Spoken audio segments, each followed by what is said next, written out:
Merry Christmas, everyone! I'm Becky, and welcome back to my channel.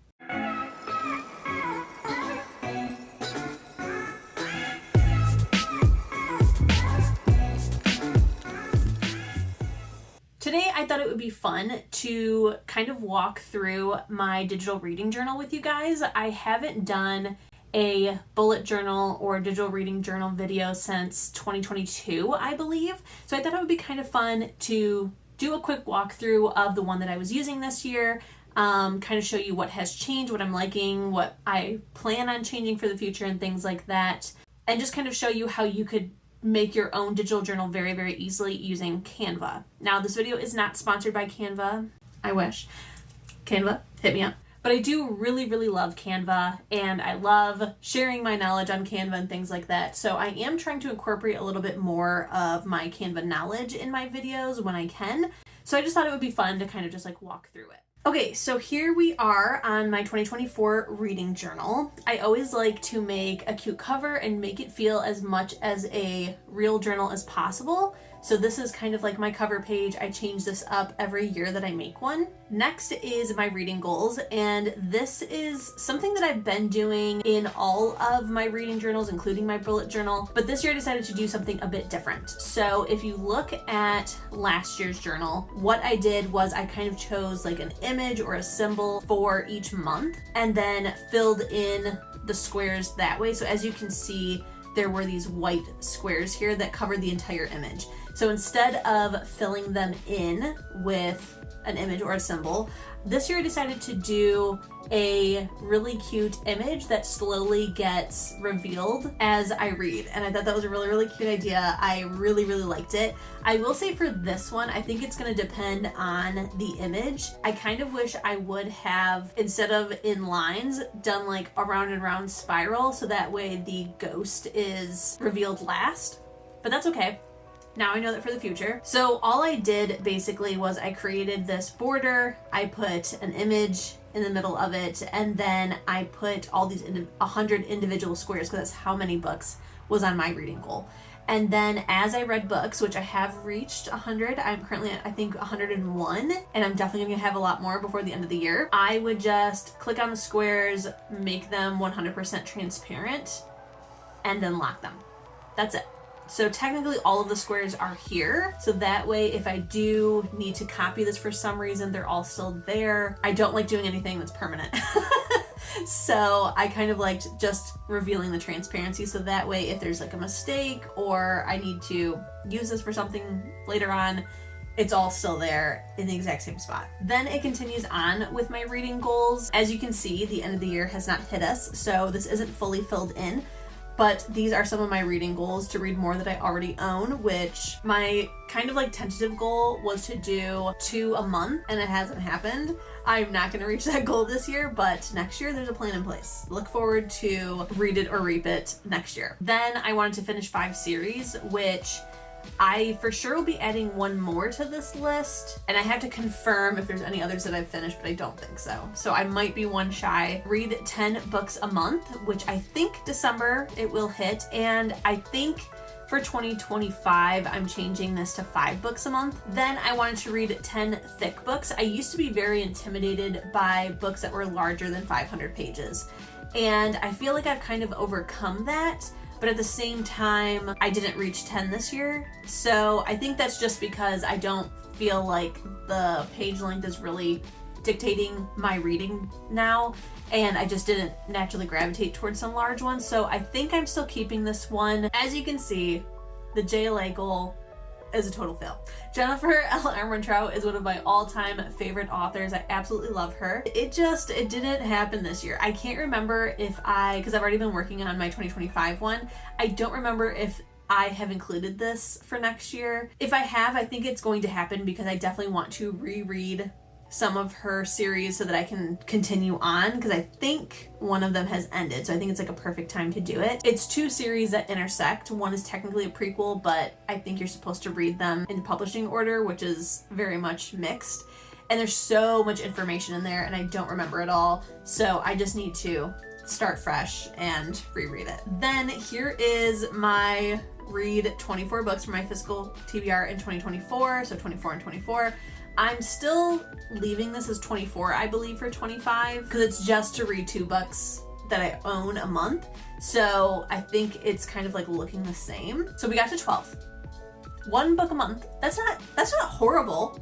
That's not horrible. Now, were there months where there was 0? Yes. So it wasn't consistent where it was 1 a month. I want to try to be consistent and read at least 2 every month. And again, with Read It or Reap It, I think that might happen. But then I just kind of wanted to see how many Kindle Unlimited books I read, because I'm obsessed with Kindle Unlimited. I cannot live without my Kindle Unlimited subscription. I have considered switching to Kobo because their Kobo color is really, really nice, but I won't have KU, and that's a deal breaker. So I did do this. I reached 24 very, very quickly. I am going to add a little space here of how many KU books total I have read, because I am curious on that, especially with how quickly I reached 24. Next, I always do this year TBR, and it's just a list of all the books that I would really, really like to get to. It's not anything that's strict or that has like a number goal attached to it where it's like, oh, I didn't read all these books, or I wanted to read X number of these books. It's just something that I can refer to when I'm not really sure what I want to pick up. I definitely am going to be relying heavily on this for next year, because I kind of want to get away from a TBR, and I will kind of show you how I've been kind of doing that when we get into the monthly spreads. But I really want to just lean into my mood reader-ness, because I'm both. I'm somebody who loves a list. I like creating a list. I like being organized and coming up with a plan. But on the other hand, I'm also a mood reader. If I'm not feeling something, I will just not read instead of just picking something else up. I'm fine with DNFing, but I don't like straying away from a TBR because I feel like I owe somebody something, and I don't know why. Nobody cares, but that's how I feel. So I'm trying to get away from TBRs. This is something that I do every year, of just something I can refer to and see, like, what are the books that I'm super excited for? What are the books that I have not gotten to that I really want to get to? And then I just put them all in a list. I mark off the ones that I have read, and that's that. Next, I have my Books and Bites book club spreads. This is the book club that I run at my library that I work at. So I do like including this just to see all the books that we read that year and what I rated them. Then this is technically the second half, and I might have to make a new one of these. So this is my Ice Planet Barbarians series tracker. Obviously, this is starting at 16 because the first half I already completed last year. But just so you know, Bridget's Bane just completed, and I'm currently reading Barbarian's Bride. So the official Ice Planet Barbarian series will be done. I think there's still more books coming from Ice Home, if I'm not mistaken, because there's a couple characters who are not listed here. So I think that's still ongoing. But then there is a whole entire many, like 4 or 5, I feel, series that don't intersect as much as these two do, but have been created out of this world. I've got a lot of Ruby Dixon ahead of me. I have to figure out if I need to make one of these or what, but yes, I love a tracker. I'm a tracker girl. Next is my Zodiac Academy series tracker. And again, this includes Zodiac Academy, Ruthless Boys of the Zodiac, Darkmoor Penitentiary, and Sins of the Zodiac, which is brand new. And this one is up to date. So I do have quite a lot more to read. I'm definitely focusing on this in 2025 because I love me some Zodiac Academy and I want to be finished. I don't want to be finished, but I want to read it all. I want to consume everything and know what's going to happen because I'm obsessed. Next is one that I created, I think this year. And as you can see, one book has been read. So this is definitely going to be more prioritized in the future, but it's the 5 Points Mob Universe. I can't remember. Yeah, this is all of them. I can't remember how many series is in here. I think 3 that are all kind of like interconnected. I don't normally read a ton of like mob, mafia, biker things, but I've been dabbling in it, if you will, this year, and I'm kind of liking it. So this is a series that seemed like it would be up my alley. A lot of the books have been suggested to me through Instagram ads, which my Instagram ads are so on point, and I've been intrigued by it. So I was like, you know what? I feel like I should just dive into this. I read the prequel that is its own duology all in one book. Really enjoyed it. So I'm pretty excited going forward. I just have to actually, read the books. Then I have my books read. So these are little bookshelves that I place each book on, and each color represents the rating that I gave it. And then my absolute favorites of that month are featured as front-facing books. So as you can see, I do this every month. I absolutely love it. July was wild. And then November was also completely nuts. But I also, as I'm sure you can imagine, was feeling very stressed and read so many Ice Planet Barbarian books. So there's a reading vlog for that if you'd like to check it out. And then December has not been updated, but it's getting there. It will get there. Next, I have my favorite books read. So again, these are more bookshelves that I just fill in titles. Again, I put my absolute favorites front facing. I only put a couple though. I just have the 2 spreads, and I just place my favorites for the year. It doesn't have to be technically my top 10 or anything. It's just whatever book I gave 5 stars or really, really loved and was this is a favorite. This is something that I would recommend to somebody, gush about, that kind of thing. They go here. Then I do track how many pages I have read. Each month I just pop it in, and then I have one for the total. I've also been tracking the time that I read, and I don't have a spot for it, so I probably should make a spread for how long I'm reading each month as well, because I do have an app that tracks that, and I really haven't done anything with the data now that I'm thinking about it. So I probably should look into that. Then I have a book bracket every year, just to kind of see what is my all-time favorite book of that month, how does it shape up, who is going to be my number 1 champ. It's just kind of fun of seeing the favorites for each month, because that can be very, very different than a top 10. As a top 10, you could have read all 10 books in 1 month. So this one is a little bit more challenging, especially when it's months where I'm I read terrible books this month, but it is fun. And then here is my current top 10, so you do have a sneak peek. This hasn't been touched. I'm not positive if this is the order. Yeah, no, this is not the order. Just something that I love to do. I will be making a video of my top 10. So as I read something that I feel deserves to be in the top 10, I fill it in here, and then I just kind of change them out as I read something better. I don't put them in order. I just plop them in whatever one is open or whatever one I'm replacing. And doing this makes it so much easier when I do my end of the year video of my top 10, because I've already done majority of the work instead of having to go through and try to remember, and it's just right here. It's all right here. So this is something that is also different, and it is the monthly spreads. As soon as you get to really March is when I start to really feel it, of having to scroll to get to this month's spreads. I decided to make a index. So again, we have shelves, we have books on it, and each of them is a link to that month's page. So instead of me having to scroll continuously on, I can just plop the cover for that month in here and then easily jump to it whenever I want to. So now we are getting into the monthly spreads. So this is January's theme. I did a black, gold, moon, misty kind of thing. This is how I have been doing my TBRs.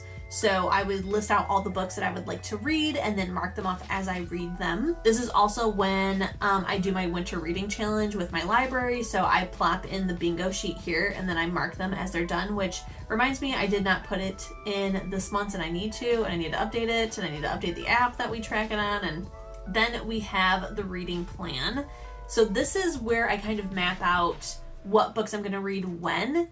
And it's very, very loose. I usually start with this pretty much blank, and then I pop in if there's anything that I have to get done. So if there's a book that I need to review, if it comes out on a certain date, obviously I have to read it before that date, so I make sure I plop it in there. Any of my book club books, things like that. Anything that has an actual deadline, I like to have this just so I can remember and refer to it.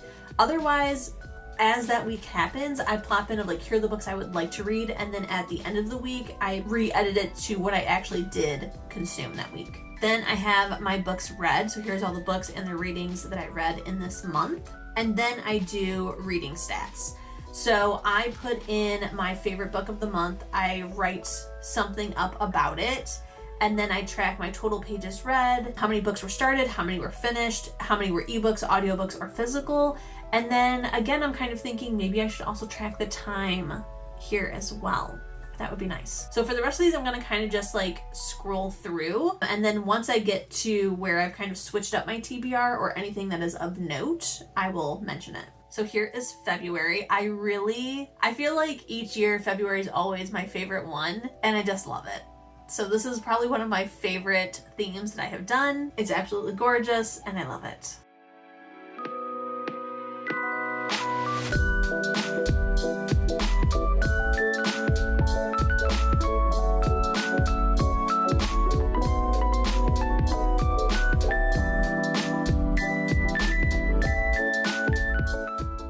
And then we get to March.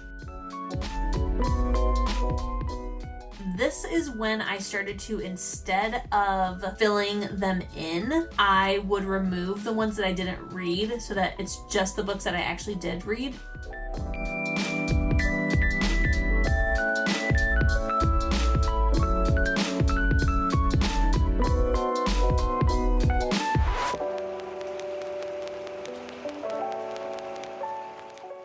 And then we're on to April.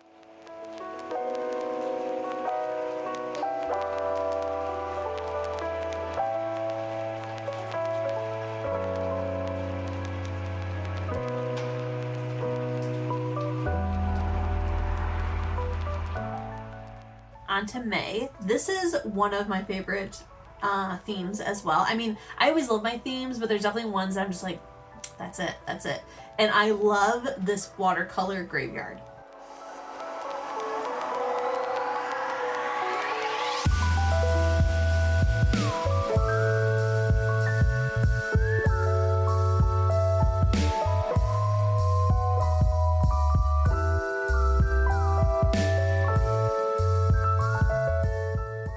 Next, we have June.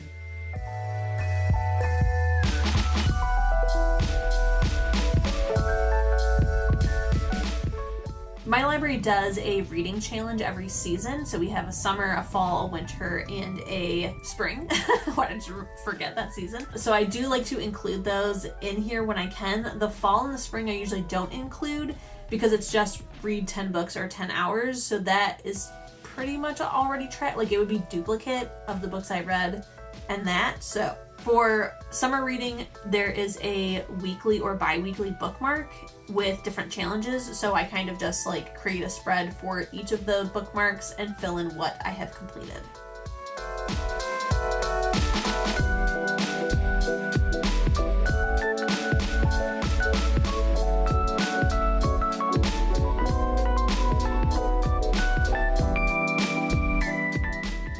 Then we have July. This is artwork that I found on Pinterest. I follow this artist. I love them. I definitely want to get some of their art for my walls, but I did go ahead and include it in my bullet journal because this isn't for sale or anything. So I did use their artwork in here, which this is their artwork. I just included this really cool background and then made some areas of their art transparent so that the background kind of like reflect through.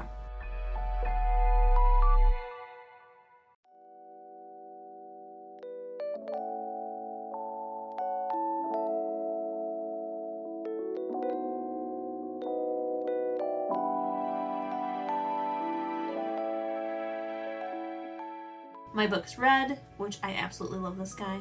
So cute.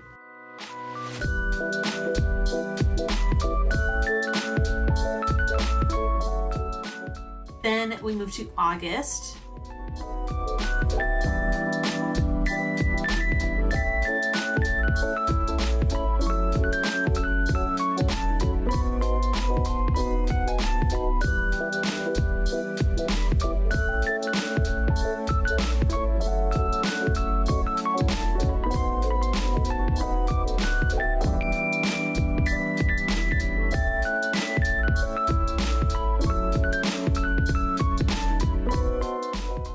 Next, we have September.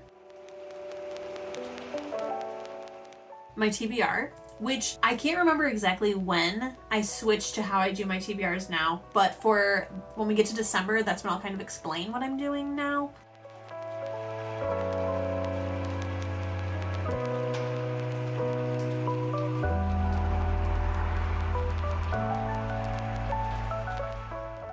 and my reading stats, which you may have noticed that some of the themes I try to do something slightly different on each page. Some of them, they're the exact same for all the pages.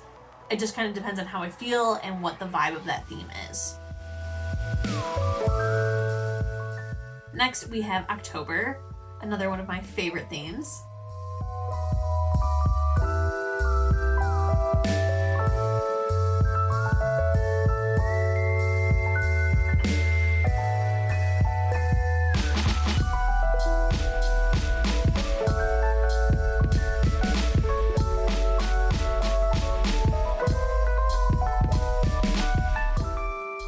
Next is November.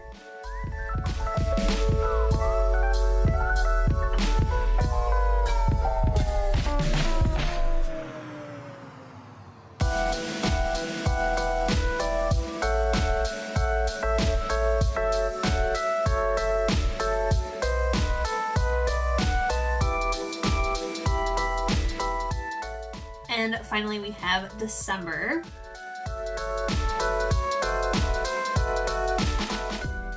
So as you can see in my TBR, it looks a little different. And this is definitely the month that you can really see how I initially set up the spreads, because it kind of seems for the previous ones that they pretty much start like a blank slate. They really, really don't. What I do is, before I would put in, it's usually 10 that is like on my TBR, because my monthly goal is to try to read 10 books every month. So I would pop in 10, I would put in the books that I would want to read, and then I would mark off if I end up reading them. And then in the books read, that's where you see the actual books I ended up reading. Then I started to change it where I would take out the books that I didn't read and it would just be the books that I read. And then I think it was October that I started to really lean into my mood reading, like October, November. And November was my huge month of reading, and that was really because I really just leaned in. So what I did is, on Goodreads, I have a shelf for every month, and that's where I pop all the books that I want to read for that month. And I would usually limit it to like 10 to 12. What I did instead for October, November, and now December is I just packed it full of all the books that I could read that month. So like for October, I packed it full of like all the horror that's on my shelf, any that's on KU, dark romance, thrillers, mysteries, just everything, even though there was no way I was going to get to all those books. But that way I have options. And then for my TBR on here, I just leave it where it's the circles and then an X. And that's only because these text boxes will go away if they're blank. As I read something, I fill it in and then fill in the circle. So that way I'm still hitting my 10, and it's so much more loosey-goosey. Like, there's still a structured TBR. I still get to plan and figure out what I want to read. There's still some books that I absolutely have to read, like my book club books and things like that. But otherwise, I can just read at my own pace, whatever way I want to. If I'm not liking this book, no big deal. If I don't want to read this book, no big deal. It's so less pressure, and I'm loving it. So that is what I've been doing, and I'm really, really liking it. It's working out so well for me, and I'm definitely going to be doing that moving forward. I feel like there's a couple other things that I could probably also do to just kind of like lean more into being a mood reader, but so far that's what's working out. Create too huge of a list to ever even dream of it being accomplished, and then just reading what I want and being able to deviate from that as well. It's kind of just like giving myself permission, honestly, even though I don't need it. Next is my reading plan, and again on here you can see that how they start out is pretty much just with an X in each one. So then I go in and I put in on any of them ahead of time if there is a book for review or a book club book, anything with a deadline, and then I just fill in what I read after the fact or what I plan on reading that week, just so I kind of like, again, I'm a little bit organized. I kind of figure, okay, here are the books I really want to read this month. Let me try to get to these. If I don't, whatever. Then my books read. So I start out with 15 every month just because it looks so nice. It looks lovely. And then at the end of the month, I erase the ones that were not filled in. So that's why some of them you have just like 3 little guys. It's just like, they're just plopped there. And they almost look like I start blank and I plop them in as I read. No, they're all filled in, and then I just delete them at the end of the month. And then my book stats, again, this is how it starts out, because book stats I do at the end of the month. So this is completely not touched at all. this is exactly how it starts, and then I just fill it all in. And then the last thing is a back cover. Why? Because every journal has a back cover. Maybe one day I will want to print these. I don't know. I've just always really liked having a front cover and a back cover. So guys, that is everything for this year's reading journal. Like I said, I'm already working on 2025. I'm not positive if I'm going to share it. I think maybe I'll just do like a wrap up at the end of each year. Let me know what you want. Let me know if you want to see monthly spreads or whatever. I can totally do that. I think that I've pretty much talked through all of the changes and even come up with a couple of new ideas. But for the most part, I just kind of make it whatever I want to. It's something that can also, because it's digital, can change at any minute. So if there's a new goal that I want to add or a new series tracker or whatever, I can easily just do that instead of like plopping it in wherever or feeling very restricted. I loved being able to put pen to paper and decorate my bullet journal, but it would take hours and hours and hours. And this is so much simpler and so easy. I'm a very digital person. So this is where I'm at. If you are more of a like physical bullet journal person, that's awesome and I'm happy for you. It just was so time consuming that I ended up just not doing it. So this is something that I've been consistent with. I love it. I love the ease of use. I love Canva. Again, Canva, sponsor me. So if you have any questions, feel free to leave them down below in the comments. But otherwise, thank you guys so much for joining me on Christmas, or if you're watching this after the fact, that's completely fine. But I just thought it would be a fun little easy Christmas video to make really quick. Today it is Christmas Eve, so I am gonna go get ready to go to my family's house. I'm very, very excited. My Christmas has begun. I am off work, so you will definitely have a couple vlogs coming up. But otherwise, don't forget to keep reading, stay safe, and I'll see you in my next one. Bye!